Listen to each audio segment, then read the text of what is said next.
Hey, what's up, everybody? Welcome back to Younger Man's Game. My name's Eric, and I'm your host. This is a podcast that is nominally about my life.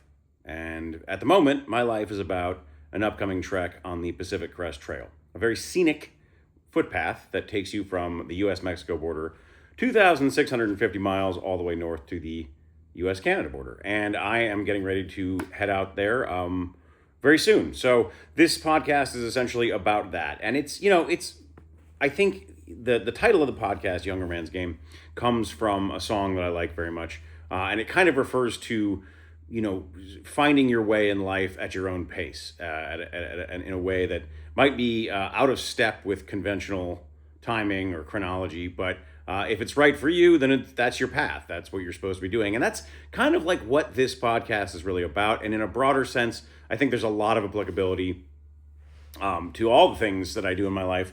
I've said before that this podcast is about living life on your feet, and that's very much true. The realities of my life is that I have done a lot of living on my feet from all the various occupations and jobs and career choices that I've had, which have mostly involved standing and walking. To I think, obviously this passion, this hobby, getting out and just wandering through the wilderness areas. I don't know in the long term if this podcast is just going to be a hiking podcast. I really doubt it. I think there's more. I think there's probably more that I have to say about all this wonderful stuff. But at the moment, as I am sitting here surrounded by all of my hiking gear and goodies here, that's what we're talking about, because that's basically all I've been preparing myself for the last several months. And if you watched any of the earlier episodes, you know that there's a whole lot that goes into this. You've got a ton of physical, mental, financial, emotional, just a lot of preparation. A lot of work has to be done to get yourself ready to walk, and only walk, for 5 months in the wilder places of this world. And that is exactly what I'm about to do. As of the publishing of this episode, we are 1 week from my official start date, which is April 10th. I will fly to San Diego next Thursday, so 6 days from now, and I will catch a shuttle bus to the Camp Lockett Equestrian Facility, or CLEAF, as everyone who stays there calls it. It's really not much to it. It sounds like more involved than it is. CLEAF is just a kind of covered pavilion and a few patches of dirt where people can set up their tents. But it's run by some really wonderful folks who operate the shuttle. And so they pick you up at the San Diego airport. They stop at the grocery store, REI, and the post office. 3 places that every hiker needs to go. Grocery store, obviously, because you need food. That's my first actual resupply will be at whatever grocery store they stop at. The post office, and because you frequently do need to either mail a bounce package forward. A bounce package is just a box with your stuff and food and whatever that you don't want to carry right now, but you might need later. So you just basically bounce it ahead of you to a post office farther down the trail, and then you pick it up when you get there. Or you might be picking up a food drop, which I won't be picking up a food drop at the first post office, but I will have food drops to pick up along the way. So post offices are very important. And of course, REI or camping good, stores or sporting goods stores, because fuel. You can't have a pressurized fuel canister like this little guy right here. You can't take these on the airplanes, otherwise airplane go boom. So we have to stop and pick those things up, and they do all that for you. And when they get to the CLEAF campground, they set you up with a little picnic table area with a little fire pit area, where all of these people who are about to do the same thing, none of whom for the most part know each other, have a chance to sit there. They've got a board where you can sign your name, and you can see all the signatures that are up there and all the different countries that are represented by the people who've been there before you. And then in the morning, and that evening, they have usually an experienced hiker, because they're all hikers who run this place. They sit down and they talk about the trail, and they talk about things that you can expect, and they answer questions from people who might be nervous or have questions they want to ask. And then in the morning, they cook a baller breakfast, like a big old pancake, bacon, just absolutely rock star hiker breakfast to send everybody off on their way. And they do this every day during the hiking season. It's an amazing group of people. You can find them on social media. PCT Southern Terminus Shuttle, I think, is their handle. But they're just really cool folks. And I can't say enough about them. I'm very excited to see them again. I've been there once before on my last attempt of this trail in 24, and so this is this is a return for me to the starting point, and that is exactly how this feels. Like emotionally, this experience at the moment feels like I'm going back to the start. And I don't know, there's something really beautiful about that. There's something that feels very close to, who I am as a person, and what I need right now in my life is just let's go back to zero. Let's go back to the start and let's go. Let's just throw on the pack and go. And you can see my backpack sitting back over there, along with all my goodies. And yeah, so we're 1 week out. Almost all the preparations have been made. At this point, I've done almost all the training mileage I'm going to do. I think I'm going to do one more long hike tomorrow. And then it's probably just going to be like a daily 3 to 4 miles with a pack on my back, just to make sure my shoulders and legs feel used to the equipment, so that I'm not like shocking myself when I get on trail. And then, yeah, it's just kind of like last minute little fussy stuff. Like I only panic purchased one thing this time. This is a thing that happens right before you go on one of these trails. Everyone who's ever done it can tell you about it. Like, you get all your gear set, you've got everything lined up, you're good, you're done, you don't need anything. And then like 2 weeks, anywhere 1 to 3 weeks before you leave, you start like laying in bed at night and going like, oh, do I need this? What about this thing? And then like, God help you if your social media is in any way influenced to show you content from hiking, because like all of that stuff is just advertisements for little widgets and gadgets and gizmos. And I bought a ground sheet for my shelter. I'm using a Durston shelter. Shout out to those guys. They make amazing stuff. I used their X-Mid Pro 1 a couple of seasons ago, and the only beef I had with it was that it wasn't big enough for my gear or my dog if they were with me. And so this year I'm rocking the X-Mid Pro 2. It's a semi-freestanding shelter that uses your trekking poles as the tent poles. Bomb-proof, like just the most storm-proof tent one of the most storm-proof tents I've ever run. I've run in some like desert wind situations, some crazy snow and rain, and like it's a little rock. It just sits there. It's a beautiful little invention, some great piece of engineering.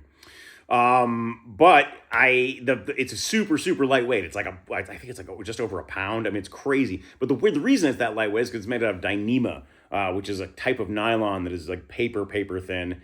And of course, the part of the tent that comes into contact with the ground, which is the floor of the tent, it's kind of important because it keeps the water out. I was laying there and I'm like, I don't usually carry a ground sheet. It's just, for me, it's unnecessary weight. I'm just careful about where I set my tent up.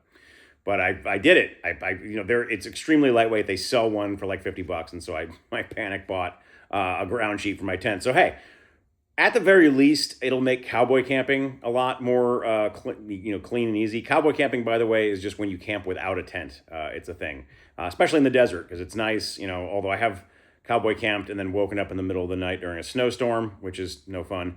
But yeah, I'm hopefully gonna be doing a lot of cowboy camping in the next few weeks, and having a ground sheet, you can basically just set that up. Makes a nice, clean, dry little spot where you can roll out your sleeping bag or your quilt and your sleeping pad, which again, sleeping pad's right there, that little orange guy. I think I mentioned this earlier, but that's the only sleeping pad I'm taking on this trip, and that's another thing I've been like laying there fussing over, which is like, do I take this or do I take the inflatable? Because I'm not taking two. It's just not going to be cold enough for me to need to. So usually I'll run the inflatable and I'll run the little foam guy underneath it to prevent it from getting punctured. But I'm just going to take the foamer. And I've actually, one thing that I've done in the last week is I've stopped sleeping in a bed. I've just stopped. I don't sleep in a bed. I sleep on the floor next to my bed on my little switchback here. And you can see it just kind of folds out. It's like a little eggshell foam deal.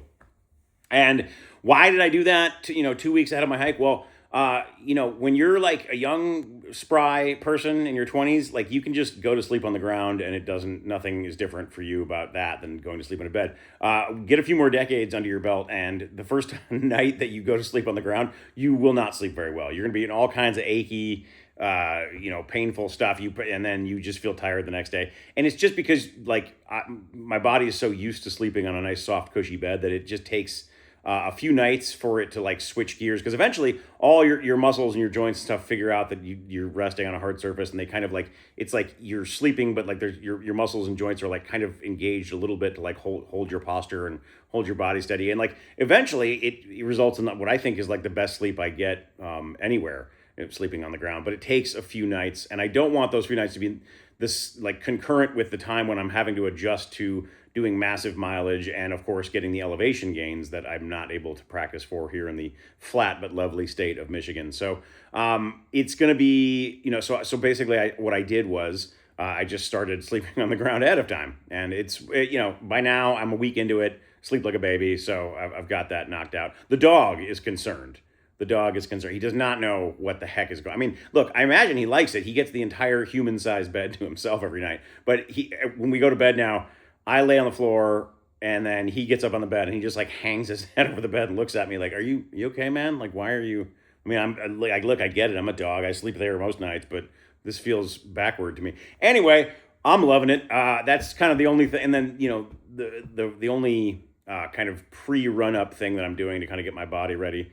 Other than just like the physical stuff, the training hikes and the physio, the PT is wrapping up, and my foot is feeling better than ever. And so we're just going to send it, and we're going to go, and we're going to see how it goes. All right, enough rambling about what I'm doing now. Let's talk about this episode. So what are we doing today? This is part 2 of a 5-part trail preview series. And this trail preview is going to be about the Sierra section, which is my favorite section of the trail. I think it's everybody's favorite section of the trail. And we're going to talk about it, and I'm going to talk about what to expect. Now, this episode, you'll notice, is a little bit different. The background's a little bit different because I'm filming it on my iPhone using all the gear that I'm going to use on trail. This is kind of a test run. The next couple episodes are going to be like that. And I'm also going off of notes that I'm going to be carrying with me and actually writing out on trail. So it's going to be a little bit more from the hip. Maybe there'll be some more, cuts and edits because I'll be stumbling and mumbling my way along here and have to come up with a way to make it sound like I'm at least somewhat cohesive. But yeah, that's how we're going to do things from here on out. And I figure that's another thing I kind of want to get used to because I'm not going to have a lot of opportunity to to kind of have a well-polished and well-researched episode on the trail. Mostly this is a journal of my experience. And so I'm going to write down my thoughts throughout the week, and I'm going to try and dedicate a couple hours a week to actually recording these. And that's it, no more than that. And the reason I don't want to dedicate any more time than that is one of my very important goals here is not to let this podcast become the thing that this hike is about. It's the other way around. And it's very important to me that it be the other way around because this is a once-in-a-lifetime experience. Why would you waste it spending all your time obsessing over whether you have, the right content or whatever for your stupid podcast or social media? I know it's, look, at some point, everything kind of bleeds together when you do this stuff. But I'm going to try and maintain that boundary as well as I can. So that's going to be, it will mean that I'll be reading from notes more. So that's about the only difference. Oh, last update. I got my hiking hat. I don't know if you all can see that. Yeah, this is probably my most important piece of gear. I spend more time thinking about my hat than I do thinking about my water filter, if I'm being honest. Like you wear it every day, and it's so important because it keeps the sun on my eyes, it keeps the rain off my glasses if it's raining. It's keeps the tangled mess of my dreadlocks and hair in some kind of organized chaos. And it's an important piece of kit. I had a really good hiking hat last time. I always like this style of hat. They're like the flex fit with like the elastic. This is the kind I like to wear, and I had a really good one in 24 the last time I was on trail. But I really, really wanted to be the hat for this go around, but I couldn't because the elastic's just too worn out, and it was time to retire it. So I went to far too many stores, and I got a Detroit Tigers kind of vintage Tigers logo hat that I think is going to be good. I'll represent my hometown and my hometown baseball team, even though I'm not a huge baseball fan, but hey, I like the hat. So, all right, without any more preamble, let's talk about the Sierras. Now, the Sierras are, like I said, my favorite section of this trail. They're probably everybody's favorite section of this trail. They are definitely the most recognizable section of the trail. If you talk to somebody who only knows about the Pacific Crest Trail from whatever that movie was that came out a few years ago, or just like some notion based on social media or whatever, they're thinking of mountains, and those mountains that they're thinking of, those are the mountains of the Sierra Nevada. It is an absolutely stunningly gorgeous section of trail. It is also, for a number of reasons, it is kind of the most iconic because it's the highest elevation overall. It has the highest peaks in it. it has some of the wildest places in this country that I've ever been to, and it's definitely has the wildest places on trail.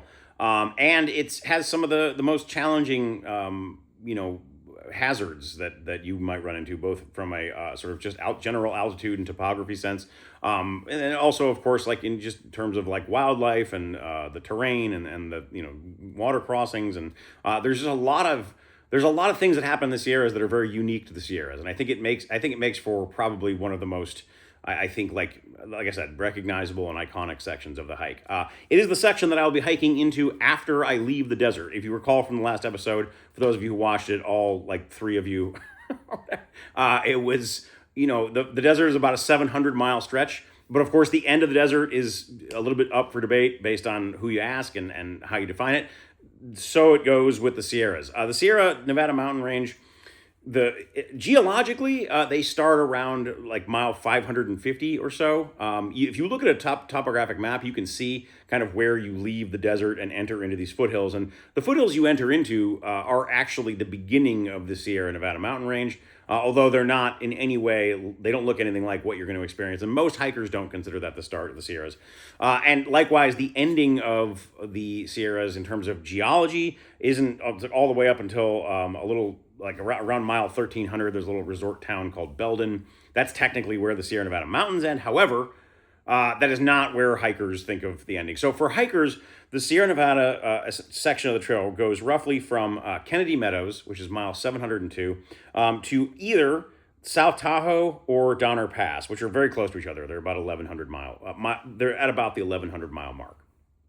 And this section is marked by breathtaking views, some very challenging trail conditions, and above and beyond all of the other things about this section, the thing that stands out the most is how remote it is. And it's actually, I think, probably the thing that certainly draws me to it, and I think what draws a lot of people there is just you can't get to the Sierras any other way but walking. At least you can't get to the Sierra High Country anywhere any other way but walking. There are no roads that go from the east side. The mountain range is like a wall. It looks like, if you look at it from pictures of like from Owens Valley, which is the valley to the east of the Sierras, it looks like just a sheer granite cliff or wall.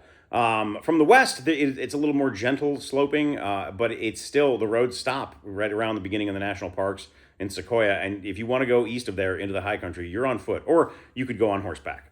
But I think the difficulty involved with getting there, and of course the elevations and the hiking profiles and the arduous nature of the climb into the high country, it makes it so that you don't see a whole lot of folks there. And there are many, many spots where you can camp in the Sierras where you see nothing that was man-made. You can do a 360, you can look all the way around you, and all you see is the same stuff that's been there since the mountain range itself was formed. Speaking of which, let's talk about a little bit of history. The Sierra Nevada mountain range was formed during the, Mesozoic era. We're talking about anywhere between 250 to 66 million years ago. Long time. And that is also the time of the dinosaurs, sometimes called the reptilian era. And the way that these mountains were formed was way most mountains are formed, which is volcanic eruption. Essentially, there were volcanoes, some of which were above ground. A lot of the stuff was happening below the surface of the ground, though. And there was essentially like a string of volcanoes, like an arc-shaped string of volcanoes that looked probably not a lot different from how the Cascades, the volcanoes that made the Cascade Mountains, look today, which the Cascades are a much younger mountain range than the Sierras. So basically all these volcanic eruptions pushed igneous granite either up to the surface or in a lot of cases just below the surface. And so you had this massive amount of granite that was created by all these volcanic eruptions. And then I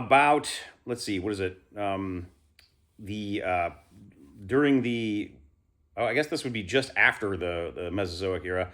About 5 million years ago, there was a tectonic uplift known as the Sierra uplift, where the granite that makes up the mountains you see there today was pushed up from the ground, while the ground that makes up the land to the east of the mountain ranges, like Owens Valley and Death Valley, was pushed down by tectonic plate action, and you get this like massive difference between the two, and that's what accounts for part of what accounts for the massively sort of wall-shaped eastern edge of the Sierra Nevada mountains.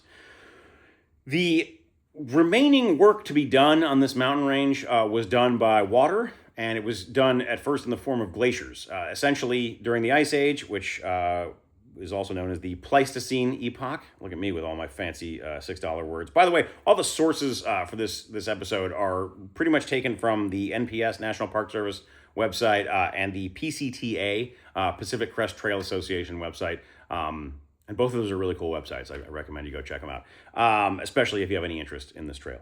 So glaciation, essentially, glaciers are just these. Think of them as like frozen rivers. They're just these massive, massive bodies of ice that they don't sit still. They look like they're sitting still because ice moves at a very slow rate. It's frozen. That makes sense. But it does move, and as it moves, it's sort of you gotta picture this like massive ice.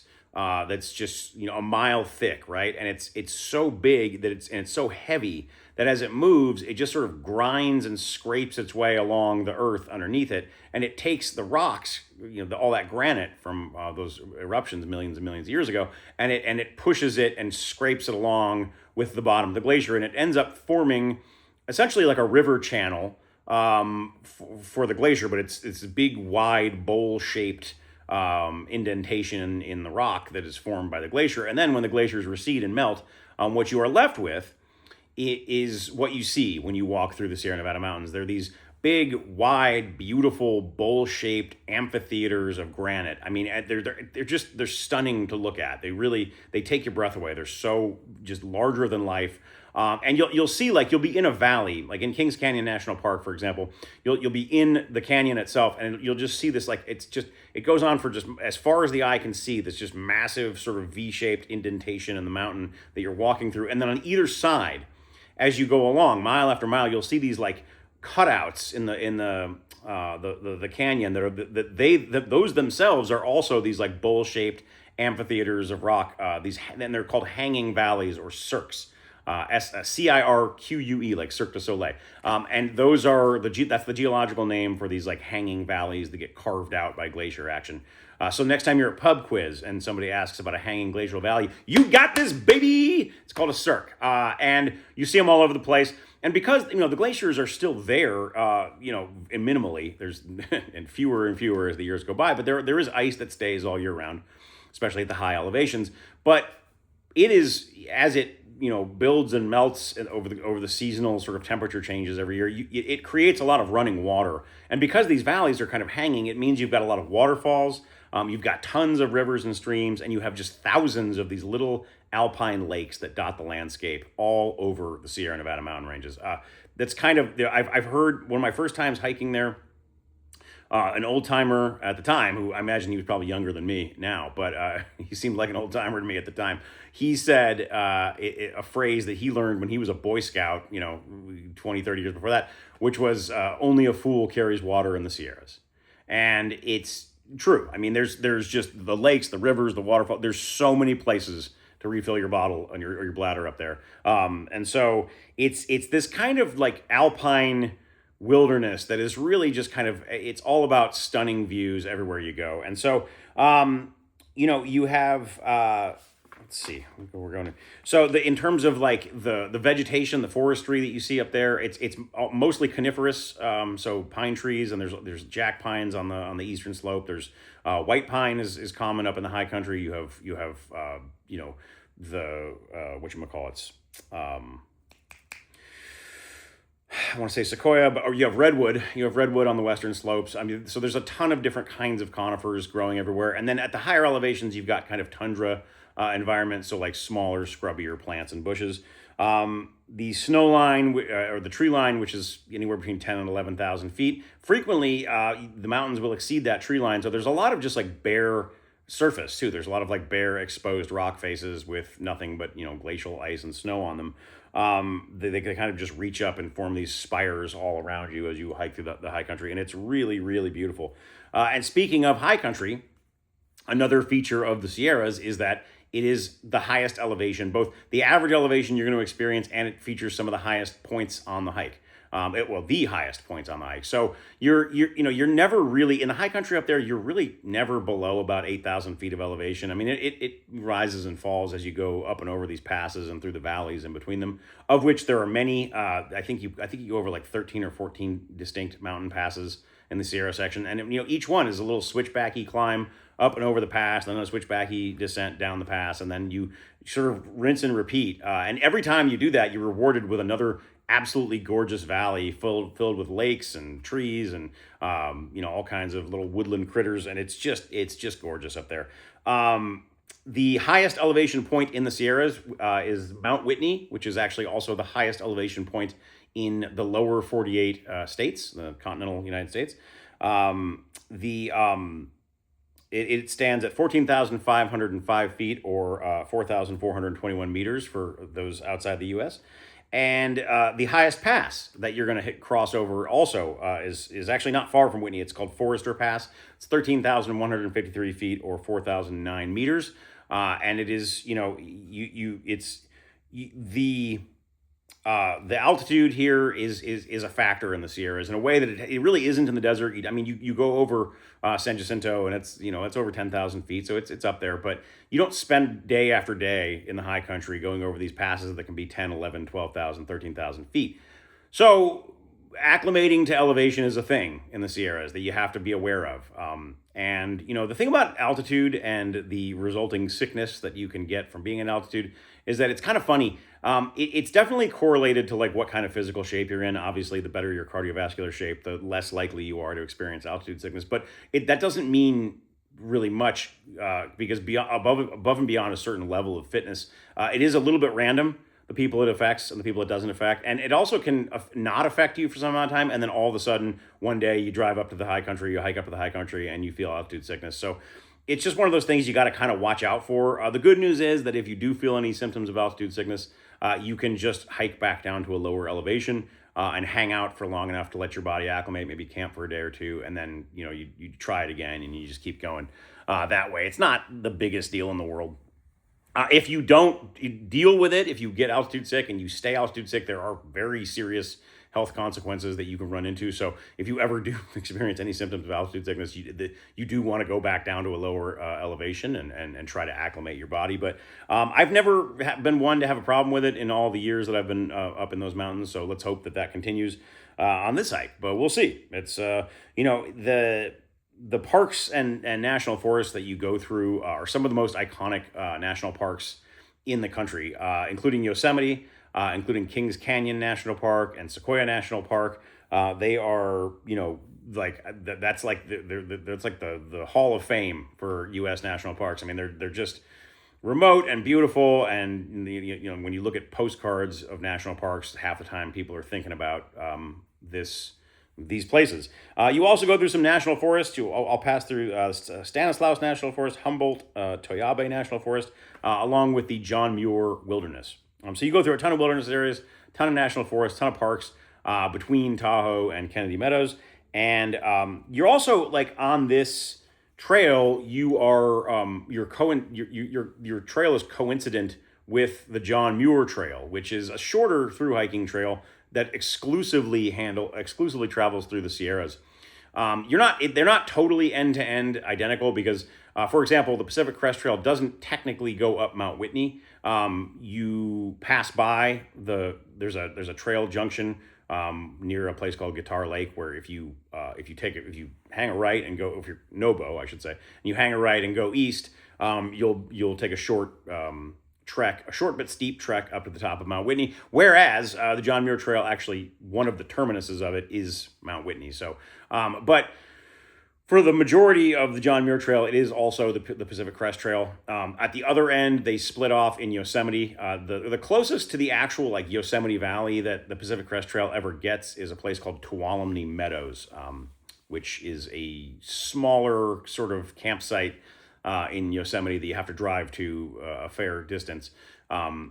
If you want to walk from Tuolumne Meadows to Yosemite Valley, you will be on the John Muir Trail. That is the beginning or end of it, depending which way you're going. But it's like I want to say it's like 15 or 20 miles through Little Yosemite Valley and then down past the falls into Yosemite Valley, where sort of all Half Dome and El Cap and like all the iconic Yosemite visual stuff lives. I have actually done the John Muir Trail a couple times. That was my first ever through hike, and I think I mentioned that in an earlier episode.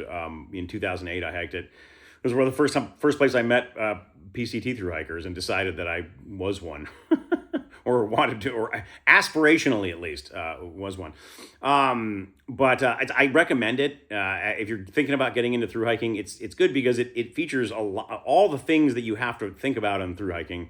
For the most part, you don't quite have as many trail towns aren't really a thing, and I'll get to that in a minute. But worrying over your food supply and making sure your gear is light enough and your body's in shape enough, like these are all the same considerations that through hikers on longer trails have. But it's only like 211 miles, so it's you could do it in a couple of weeks. So if you have a job that you don't feel like just packing in and buggering off into the woods for months on end, you can absolutely make arrangements and do the John Muir Trail. It's kind of hard to get a permit for because it's a very, very popular trail. The permits go out like, I think it's a lottery now, and they go out like months and months in advance. But what else is new? The PCT has a similar situation. Anywhere that's worth visiting, you're going to have to go through some hoops to get there. And I don't let that discourage you if you're thinking about doing it, because it is really stunning. And, because it travels through the sort of most iconic and memorable and sort of noteworthy parts of the PCT, like it's, if you're only going to do one section of the PCT, I would say, do the Sierras. Like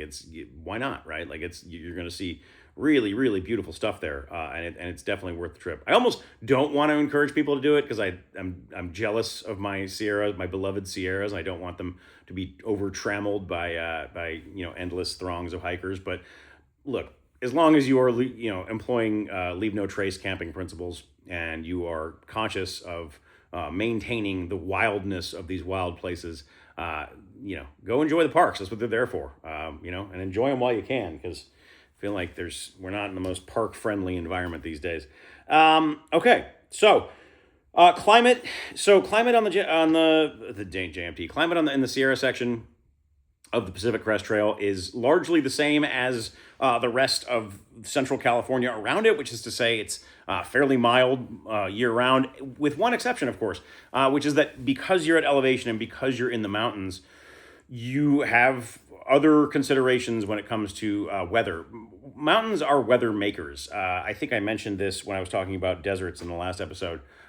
Basically, when there's a mountain range sticking up in the middle of nowhere, like when air comes up one side of the mountain, it basically is forced to dump all of the moisture because as it cools down, it can't hold as much moisture. And so one side of the mountain, I think that's the windward side of the mountain, gets all of the rain and all the snow. But the thing is, the mountains are the thing that are drawing the air to them just by virtue of their sheer size. So you have a lot of potential for different kinds of weather, in the Sierras. And part of the challenge is you have to prepare for everything from, wonderful 60 degrees, sunny, beautiful days, all the way to, howling blizzards, and everything in between.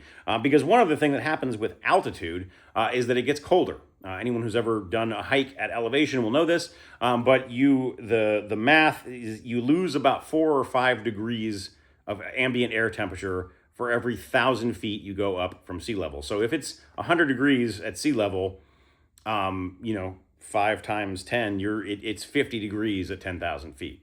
And so, that can result in some very, very chilly nights. You want to make sure that, you got enough warm stuff to stay cold, especially at night while you're sleeping.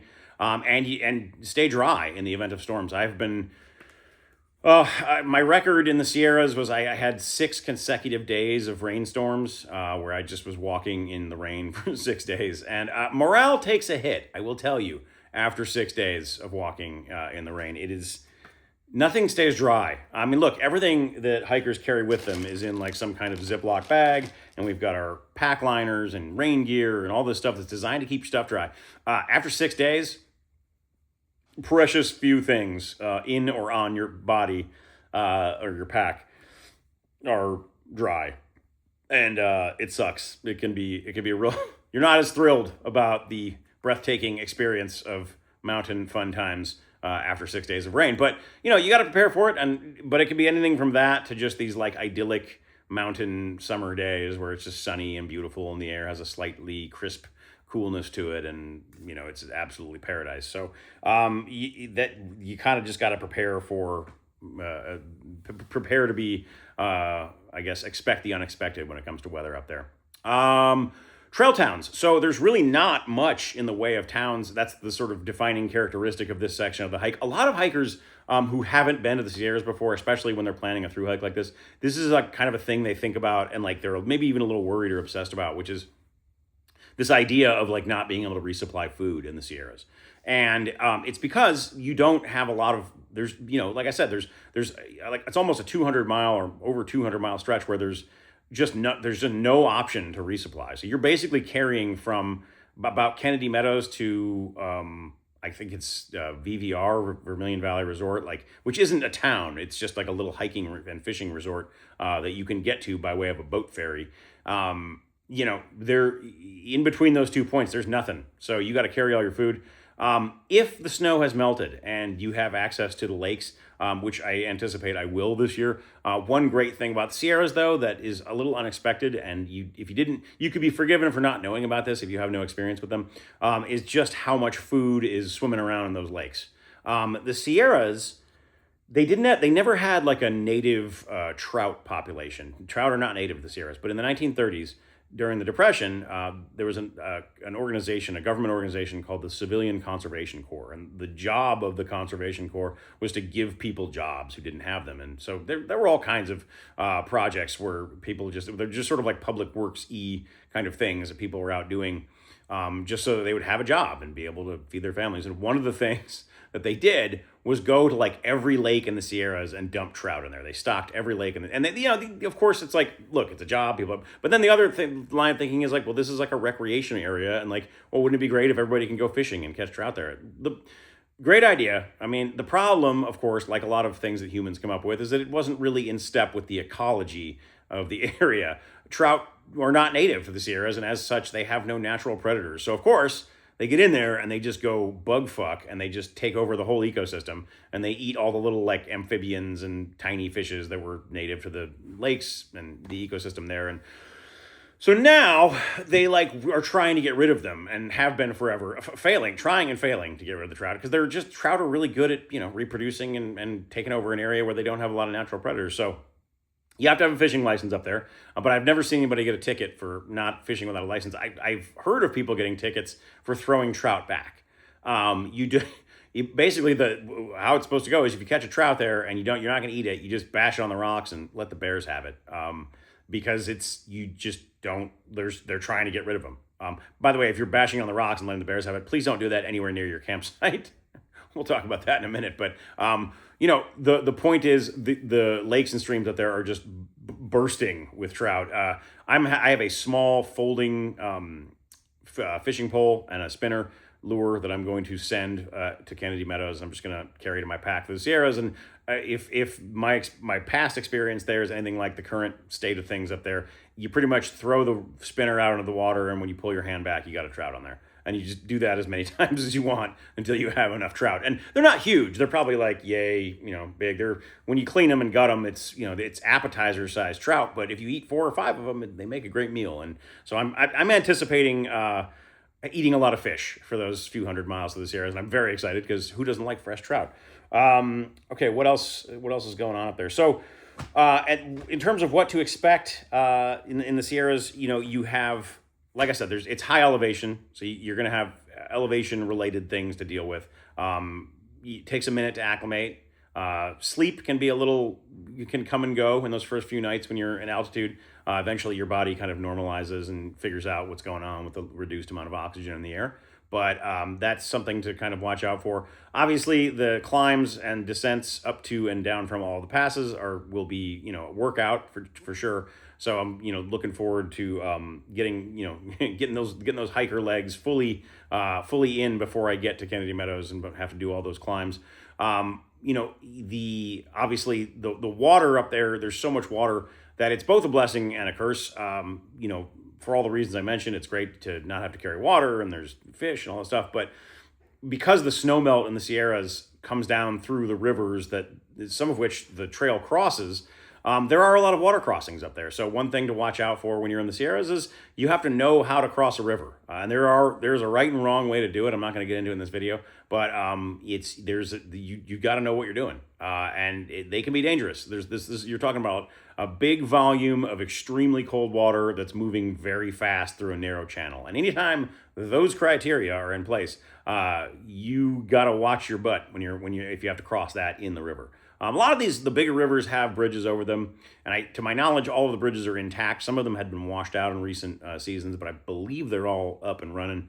But there are also a lot of smaller crossings that you got to do, get your feet wet. And there's a right way and a wrong way to do that. I'll be looking forward to doing some water crossings in the Sierra. I'm not really bothered by them. I've done enough of them that I respect them and I'm careful with water crossings, but I don't really fear them. It's not something I worry about. But it is something to keep in mind. It's a feature of this part of the trail. And other thing in terms of expectation, wildlife.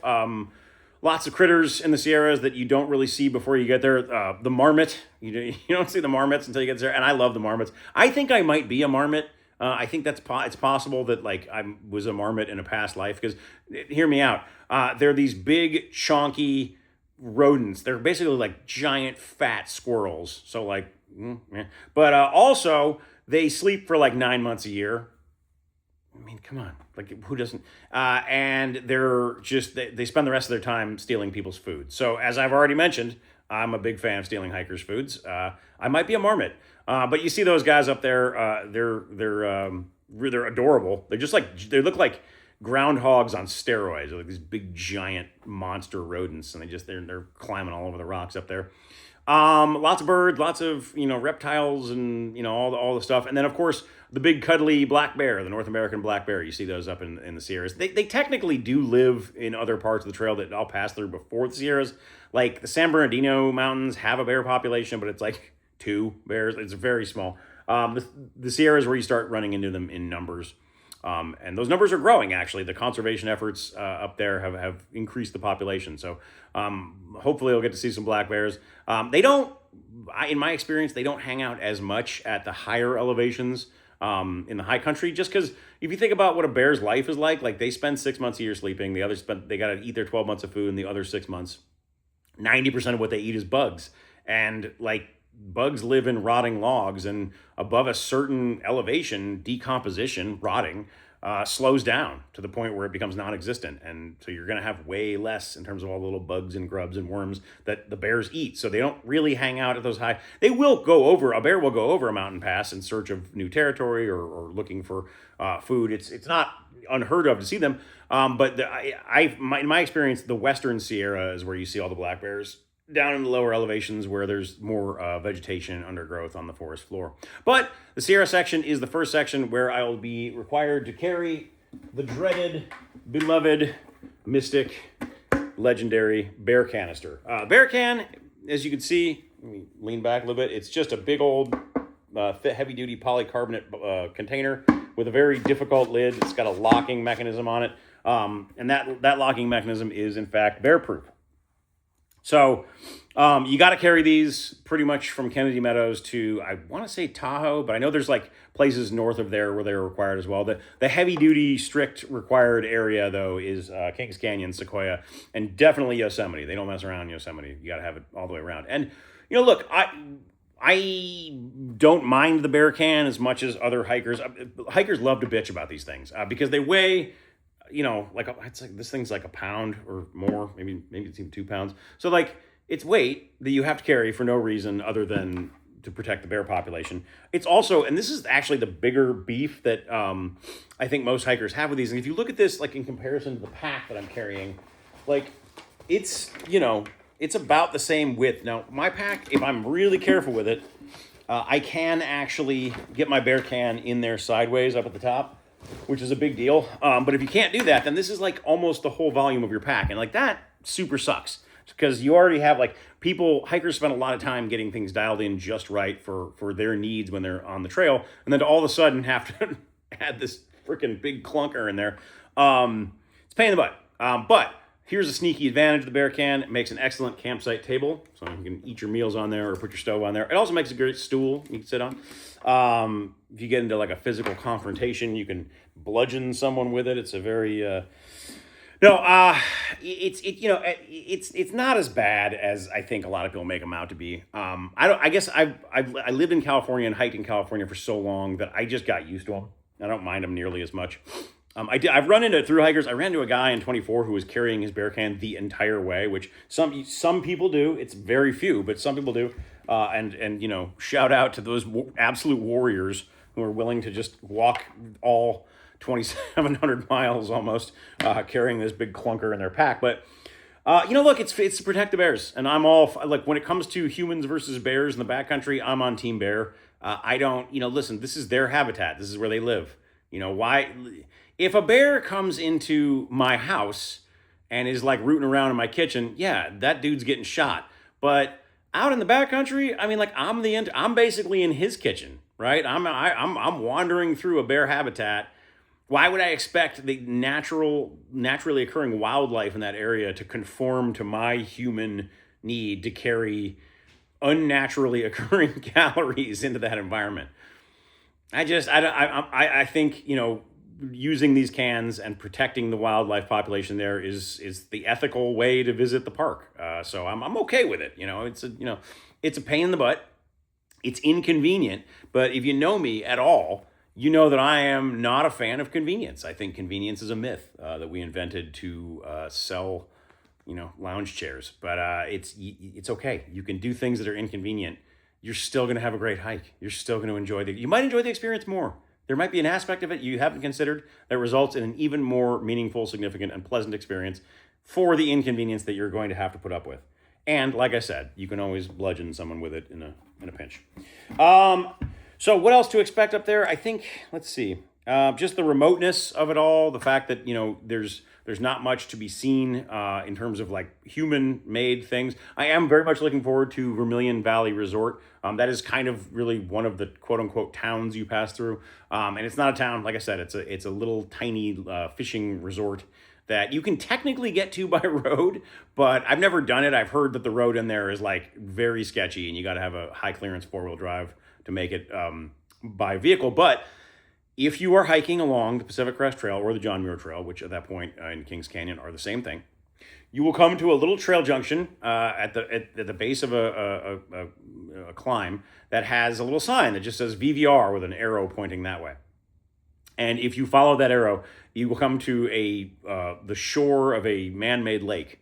And you will probably won't see anything there, but eventually a little boat will come puttering up to that side of the lake and they will take your stuff and you can hop in that boat and they will take you across the lake, to the Vermilion Valley Resort where if I remember correctly, your first night and your first beer are free if you come via the trail.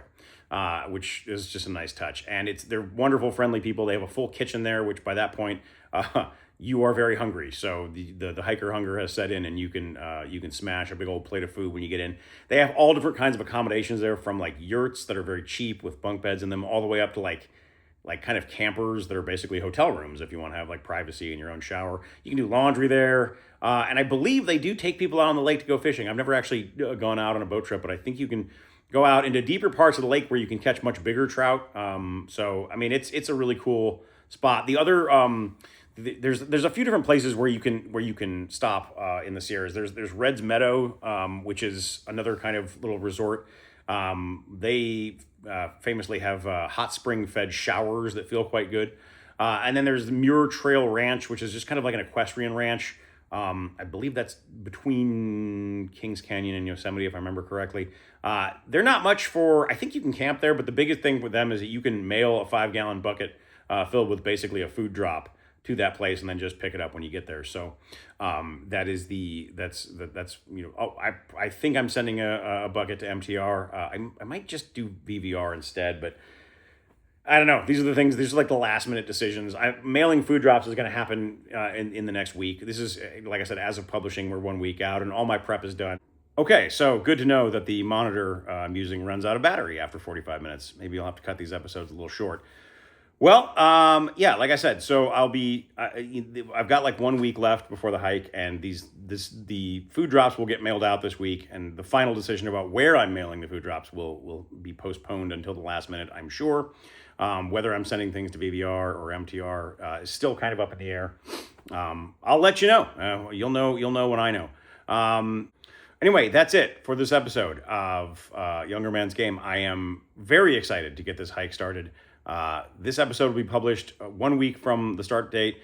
There will be 3 more episodes that are published in the 3 weeks coming while I am starting my hike. So you're going to get kind of a little bit of a delay starting next week. But know that I'm out there and hopefully putting together the episodes that you will see that track my progress through. Of course, you can follow me on social media if you want. It is at Younger Man's Game on Instagram.